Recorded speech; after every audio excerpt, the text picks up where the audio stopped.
everybody, Wayne here. In today's Recon, I'm going to unbox Prelude to Vicksburg, Chickasaw Bayou, December 26th through 29th, 1862. This game covers the Battle of Chickasaw Bayou, also called the Battle of Walnut Hill, which was part of the first campaign against Vicksburg. Let's go down to the table and do our unboxing. Alright, so Prelude to Vicksburg here is designed by Stephen Oliver and published by Revolution Games. This is, as you can see, Volume 9 in the American Civil War series here from Revolution Games, using the blind sword systems originally designed and developed by Herman Luttman. I'm a huge fan of them. I have a lot of videos on blind swords, various games, and just a huge fan of it. It is, I think, without a doubt, my favorite American Civil War series. So definitely check out those videos if you want to see kind of a little bit more in-depth look at the game. Although I will be covering this one on my channel, of course. So this one just came out along with Sedgwick's Attacks. I wanted to take a look at this one first, though. Sorry, Claude, because it just sort of seems pretty unique, like a unique battle. Doesn't have a lot of coverage. Just kind of a unique situation. So I want to take a look at it. So here we go. Let's take a look at the back of the box here. I reached Vicksburg at the time appointed, landed, assaulted, and failed. Union Major General William T. Sherman, not Julius Caesar, as he came, saw, and conquered. So we can kind of see a map here. And again, we'll open it up. We'll look at everything. The Battle of Chickasaw Bayou was a grand missed opportunity for the Union Army in its desire to crush the rebellion. If Union General Sherman had proceeded with haste, the Federals could have captured Vicksburg and delivered a masterstroke against the rebels a sure 7 months before the Vicksburg surrendered on July 4th, 1863. Historically, the Union took 4 days to launch their grand assault, giving the Confederate defenders in their trenches ample time to receive much-needed reinforcements. Can you do better than General Sherman? Although my understanding is that there was a lot, the terrain, if you can't tell from this little kind of miniature map here, and then we'll see when we open it up, terrain was not exactly conducive to maneuvering men. I think it took, what was it that I read? Something like 2 days to move 4 miles, or just something absolutely ridiculous like that. But anyway, let's open her up and see what we got in here. Okay, so first off, we have some very cute little dice here. Tiny little dice. Appreciated they come with it. I'm sure I'll probably play with bigger dice, but that's okay. Here we have what would be the front of, you buy the folio version, because this game you can buy the folio or the box version. I usually try to get the box ones if I can. On the other side, you're going to have the one of the player aids here, turn record track, and the broken track for units. Pretty standard there. You should have a couple player aids for the combat results table, modifiers, and then the cohesion tables. So, and there's 2 of them. It is a 2-player game. It is not a solitaire game, although because it uses chit-pull, I find it's very solitaire friendly. So again, you can see the CRT here. Different types of arms are going to give you different ranges. Those will be printed on the counter. Cohesion rating adjustments, all the fire combat, close combat shifts. And then CRT is with the dice. If you're not familiar with it, it is where you're rolling the 2d6 here, but you're actually rolling it and putting the numbers side by side, right? So anywhere from 11 to 6-6, right? So 1-1, 6-6, etc. Everything in between. And on the back here, we have those cohesion test tables. So that's when you're getting in fire combat or close combat. You know, depending if you roll and the enemy's cohesion that you're shooting at or engage in close combat with is within one of these colored areas here, or columns, colored columns, you can then check the cohesion test table to see is it going to be routine, tough, or severe. Or in a close fight, you can have it even if there's seemingly no result. There's always a result. Terrain key here, very nice. Okay, what else we got here? Looks like a couple regular player aids with having the sequence of play on here. The different orders, kind of what allows you to do. Terrain effects chart, hex side terrain, brigade order details again, and then some information about stacking, casualty chits, fog of war, chit result. Backside should be the 2. Oh, excuse me. Oh, I dropped them. Backside here will be the Union and Confederate event descriptions. So the event chits, right? pick out event chits. You have them in the draw cup.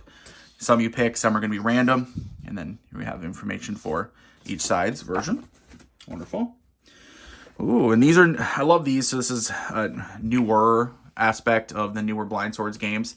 Now have these brigade activation displays. Before, you still had the counters, even from the original Blind Swords games, the very first ones, Thunder and the Ozarks, Stonewall Sword, right? You still had the chits and you flip them over, but here now they've started giving you the actual activation display, so you can kind of put the chit on there and just have a better idea maybe of who exactly was involved, which is kind of nice in my opinion. Anything that helps with gameplay, helps with remembering things, just builds theme. I love that.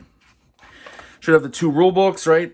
You will have a Blind Sword series rules, version 1.2, 2024. Ooh, very new as of filming of this. It's available online as well if you don't have it yet. Now, they do recommend when you play a game, any of the Blind Swords games, you generally use the rules that come with it because that's what it's balanced with. However, I know that as of recently, there haven't been a whole lot of changes. So I know some people were asking, what about changes?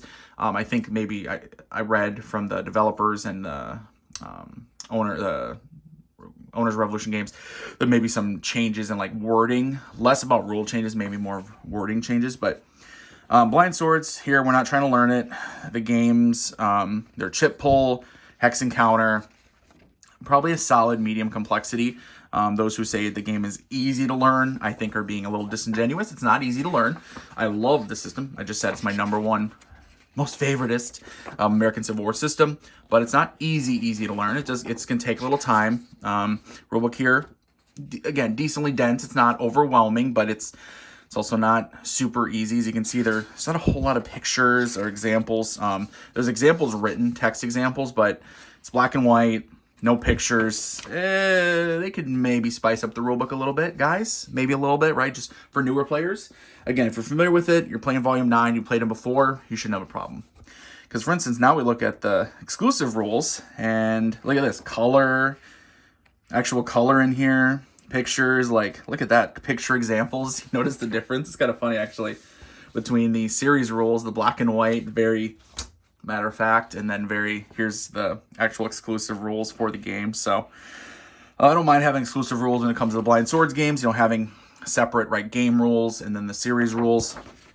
Again, it is something just to remember. And so you have some of the unique, for instance, it'll just include, it'll include the rules information for instance, for pioneer units, pontoon bridges, fallen timber markers. You're not going to have all those things in every game, right? Those may be unique to certain battles, and in this one, it is. So, very nice. Okay.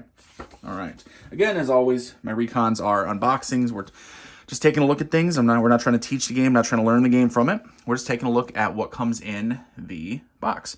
2 counter sheets. One is the actual units. The other one is basically markers, extra units. So, not extra units, markers, status markers, things like that. So we'll take a look at them here. Our shaken markers. It'll be double-sided. Disrupted on the back side. The fallen timber, abatis, right? So defensive works kind of, not well-developed defensive works, but something better than nothing, right? Turn marker, what day is it? Here you have fire move markers for artillery. That's just a mnemonic, something to use. Traditionally, you would just rotate it to the side to show, because in the Blind Swords system, right, artillery, it's Union goes, 1 artillery. Unless they're stacked together, they could fire multiple. Then Confederates, 1 artillery, Union, 1 artillery. And you go back and forth like that until all the artillery are taking their action. But with these markers, then instead of having to rotate them, you can just, throw these on top. And like most of the counters I've encountered with Revolution games, punched out super easy. You saw nice and thick. I'll probably clip them myself, but that's just me. But nice thick counter sheets, decent, good quality, standard, but good quality. And here we have the actual units in the game. I'll kind of pause for a second. As usual, I film in 4K, so you should be able to have a good view of them if you want to pause the video and just kind of take a look at everything. Otherwise, there should be pictures on Board Game Geek, I believe I saw. Here you can see our having the Confederates over here in their gray. Union boys, those Federals in blue. Very clear, easy to read. I just love Love the counters and blind swords. Always have. You know, having that brigade, brigade commander name, separate color for the banner, having the state silhouette behind, for Georgia, for Mississippi, for Illinois, Kentucky, Ohio. Like, I just love seeing that. Having, the text is clear and easy to read, the strength points, and then the cohesion rating. You get your, unit designation, obviously. It's the 1st Tennessee, 29th Louisiana. You have the type of arms they had, right? Are they rifle guns? Are they smoothbore guns? I love that differentiation and that detail that's in blind swords. Again, it's one of the reasons I think that this system, there's been other systems that Herman Luttman have created that sort of tries to maybe simplify the system a little bit. I just come back to this one. This is my favorite. So anyway, they are, of course, double-sided. Most of them are going to have a battle-worn side. So fresh side, battle-worn side on the back. And yeah, just looks good. I love it. I love the game. I love the artwork. Always have. I haven't played this particular game, but I just love the style, right? I love the look of it. Speaking of style, speaking of look, although obviously the late Rick Barber no longer does maps for blind swords, he designed some wonderful ones, and the artist that they have gotten, primary artist, I believe it's the same artist, although this one looks maybe a little different. I think we're going to have to get some of this stuff out of the way here. All right, so looking at the rule book, the map is actually done by Stephen Oliver himself, it looks like. So you have game research design, Stephen Oliver. The game map, Stephen Oliver. Game counters are Charles Kibler and Stephen Oliver. And box art is Mark Mahaffey. So game development, Melvin Deal, by the way. All right, so Stephen, great job on this map. This map looks really nice. It's actually more evocative of what Rick Barber used to do than the current artist, and I can't remember her name. Apologies, sir. Seems to do the majority of new blind swords games. So take a look at it here. Should be able to see it. Let's see on the camera pretty well. Yeah, actually, it's a pretty good spot here. So top up here, Union. So northwest. Union comes in from up here. I don't want to say north because north is over that way. You can see the compass right here, but northwest. Union kind of comes in from northwest, trickles down Plantation Road, Farm Road, works their way, through the different swamp, different areas. I believe everything is traversable except these lakes. So, Chickasaw Bayou is traversable, but Thompson Lake is not. Little flat lake, right? You got to skip the lake, but anything you can kind of see where the lake is more solid blue. And then Scotts Lake, I imagine it looks with the almost like swamp graphic. I believe you could probably go in there. Maybe not. I'll have to double check. But yeah, moving up, and then you had down here at the bottom part of the map, you can see where you had Walnut Hills or Chickasaw Bluffs, depending on which you want to call it, depending on who. Oh, and here's the graphics by Stephen Oliver, inspired by Richard Barber. So, moment of silence for passing of Rick Barber. Yeah, the map looks fantastic, and it looks really interesting, and this is the reason I wanted to get this game on my table first, is I looked at this map. It just looks like a mess, and I mean in the best way, not graphics-wise, right, like by design-wise, but just the fact of imagining being those Union boys trying to make it through this terrain to then assault what were effectively prepared positions, right, trenches and prepared positions. No wonder they were repulsed. So for those who don't know, because there's not a lot of information on the battle, I mean, it's not a secret battle, but not a lot of information. The Union had approximately 10 times the casualties of the Confederates, which is one of the more lopsided battles you're going to see in the war. It wasn't a massive amount of casualties, but say that to one of the men or one of the families that lost somebody, right? So really interesting look, really interesting map. I love the design here. I can't wait to get some counters on here and just start seeing how this game plays, specifically with this map. Again, I know the blind sword system very well, played it a lot, but let's see how it looks here. And I'll probably put it under Plexi when I actually do the playthrough, but and I'm sure I will cover it on the channel too, by the way. So this is Prelude to Vicksburg. Chickasaw Bayou, December 26th through 29th, 1862, designed by Stephen Oliver and published by Revolution Games. Hope you guys enjoyed this look at it. Really excited to check this one out.